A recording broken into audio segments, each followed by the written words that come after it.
morning, all of you, class 11th student, physics classes by Prabhan sir, Aakash inter college Hussain Fatehpur. आज का topic है विमाओं का तीसरा पार्ट। विमाओं के उपयोग का तीसरा नंबर क्या है? तीसरा उपयोग क्या होता है? सूत्र की स्थापना करना। सूत्र की स्थापना कैसे करते हैं, इसके लिए हम एग्जाम्पल के माध्यम से समझाते हैं। इस एग्जाम्पल क्या है, क्वेश्चन कह रहा है एग्जाम्पल के तौर पर, कहता है एक सरल लोलक है, उस सरल लोलक का आवर्तकाल कैपिटल टी है। जो सरल लोलक का आवर्तकाल कैपिटल टी है वो धागे की लंबाई एल तथा गुरुत्वीय त्वरण स्मॉल जी पर निर्भर करता है। तो इन बातों पर टी निर्भर करता है, टी एल और जी पर निर्भर करता है। तो टी के सूत्र की स्थापना करना है। तो सूत्र की स्थापना कैसे करते हैं? तो इसके लिए हम अपनी तरफ से मानते हैं, क्या माना कि सरल लोलक का आवर्तकाल जो कैपिटल टी है, धागे की लंबाई जो एल है, इसकी घात मान लिया एक। सरल लोलक का आवर्तकाल कैपिटल टी जो है, धागे की लंबाई एल की घात एक तथा गुरुत्वीय त्वरण स्मॉल जी की घात बी पर निर्भर करता है।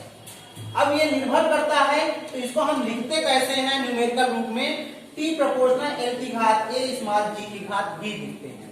ये जो लिखा है टी प्रोपोर्शनल एल की घात ए स्मॉल जी की घात बी, ये पूरी एक थ्योरी को निर्भर करता है। जो ये थ्योरी में लिखा है, ये पूरी बात शॉर्टकट में इस तरह लिख सकते हैं न्यूमेरिकल वैल्यू के रूप में। अब यहाँ पर बात आती है कि जब ये प्रोपोर्शनल हटता है तो एक नियतांक आता है, ये के है। के क्या है? कांस्टेंट वैल्यू है। क्या है?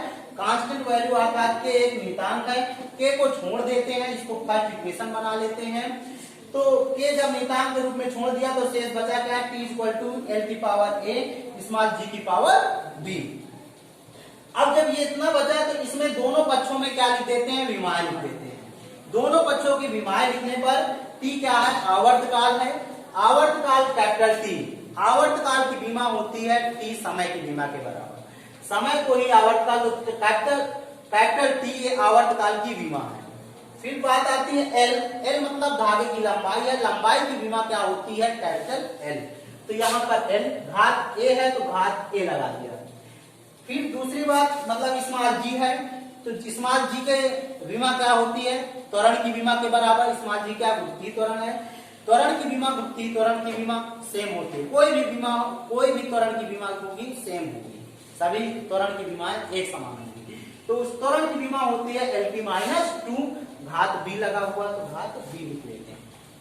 इसके पश्चात क्या करते हैं? इसको टी ही नोट कर लिया। एल की घात ए है, एल की घात ए लिख लिया।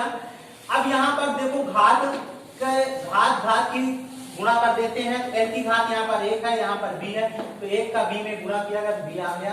टी की घात माइनस टू है, यहाँ पर बी, तो माइनस टू भी हो गया। इसके पश्चात करते क्या है? यहाँ पर गुणा में घातें क्या हो जाती हैं? जुड़ जाती हैं। तो एल की घात ए बी है, ए प्लस बी हो गया, एल की घात ए प्लस बी, और टी की पावर कितना आ गया? माइनस का 2b हो गया। इसके पश्चात क्या करते हैं? तुलना, घातों की तुलना करना है। तो घातों की तुलना करने के लिए करते क्या है कि यहाँ पर दोनों पक्षों में देखते हैं कौन कौन सी राशियां हैं।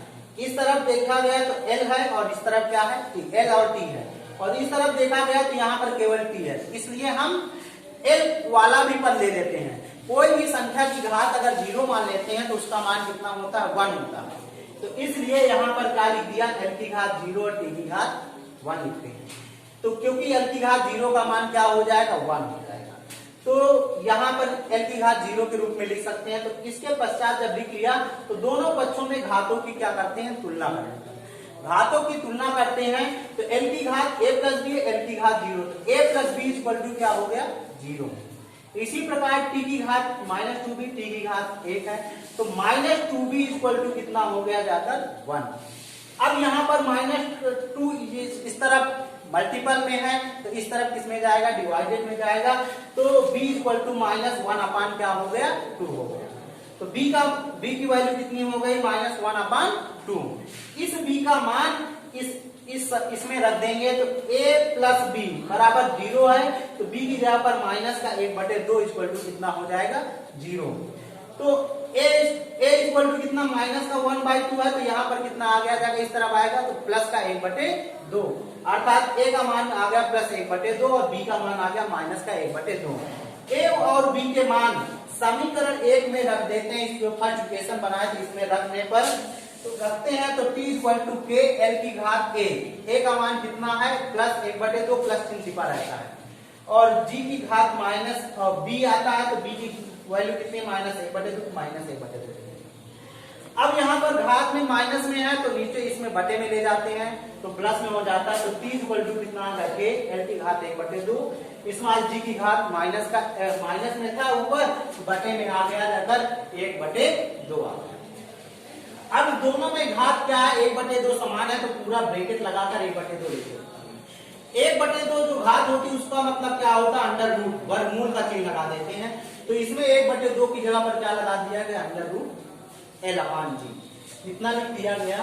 तो अब जहां पर ये तो इस फार्मूला क्या प्राप्त हुआ जाएगा t equal to k under root L/G। सरल लोलक के आवर्तकाल के लिए इस k की वैल्यू कितनी होती है, जो कांस्टेंट वैल्यू k है, k का मान कितना होता है 2 पाई होता है, कितना होता है 2 पाई, तो इस k की जगह पर 2 पाई रख देते हैं तो t equal to 2 pi under root L/G। कहने का मतलब सरल लोलक का जो आवर्तकाल होता है कैपिटल T का फार्मूला क्या होता है 2 pi into under root L/G होता है। कहने का मतलब t equal to 2 pi under root L/G, अतः सरल लोलक का आवर्तकाल t equal to 2 pi under root L/G होता है, जहां t आवर्तकाल है, 2 पाई कांस्टेंट है, L धागे की लंबाई है, G क्या है युक्ति त्वरण। तो इस प्रकार सूत्र की स्थापना करते हैं, इस प्रकार सूत्र की क्या करते हैं स्थापना करते हैं। सूत्र की स्थापना करने के लिए आपको विमाएं जरूर आने चाहिए, जितने भी विमाओं के उपयोग हैं, अगर आपको विमाएं नहीं आएंगी तो आप सूत्र एक पद्धति की मात्रा को दूसरे पद्धति में नहीं बदल सकते हैं, ना कि सूत्र की सत्ता की जांच कर सकते हैं, ना ही सूत्र की स्थापना कर सकते हैं। तो हम आशा करते हैं कि आप लोगों को ये समझ में आ गया हो। तो thanks for watching this video.